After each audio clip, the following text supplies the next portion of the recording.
Hi everyone, this is an actual tutorial to help you in terms of taking quizzes in this course. I'm doing something a little bit differently in that I'm not using Blackboard as the platform for your quizzes. I'm actually using an online platform for you to do your quizzes. So I have to give you a little bit of instructions as to how to proceed in taking the quizzes and submitting your answers. Well, when you go into Blackboard, your chapter 2, for your first quiz, you will see this link, Quiz 1 OB. Ignore this one, this was created before, but you will only see this link, and it's a web link. And if you click on that, it will take you directly to the quiz. Now, it's 10 questions, multiple choice. What you do is you basically answer the questions. I'll just do one. And then once you're finished, at the bottom of the page, you'll see this link that says Submit Answers. You click that. And then as you can see, it tells you how many you got correct, how many you got incorrect, and also how many you got unanswered or how many you left unanswered. And for all the questions that you do, it will tell you what your answer was, excuse me, what the correct answer was, and it also will give you feedback as to why that was the correct answer.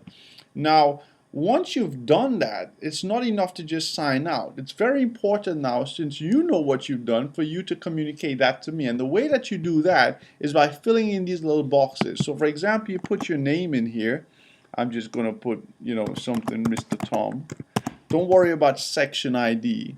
But you can, when in order for you to communicate your results to me, you have to actually email it to me. But you can also email it to yourself, and you put your email in there. I can just put Tom R at something.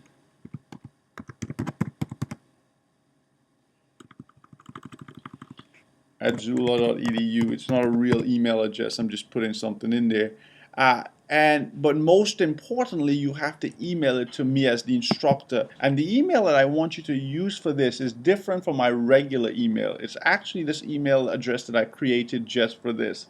And it's rpeters1 Zula. So basically, my email address, as it would be for XULA, at yahoo.com. Okay? So at yahoo.com. So rpeters1 Zula at yahoo.com. Once you do that, you click email the results, and it has been sent successfully to Tom R at zula.edu as well as rpeters1 Zula at yahoo.com. Now, that's what you have to do for every quiz. Remember that. Answer the questions, submit your answers, see what you got right, see what you got wrong. You can go through it. But at the bottom of that page, remember to put your name, to put your email address if you want it sent to you, but most importantly to put my email address, which for this case is not rpeters1 at zula.edu. For this case, it's rpeters1 Zula at yahoo.com. Okay? So I hope this was helpful in teaching you or instructing you as to how to take quizzes and submit your results.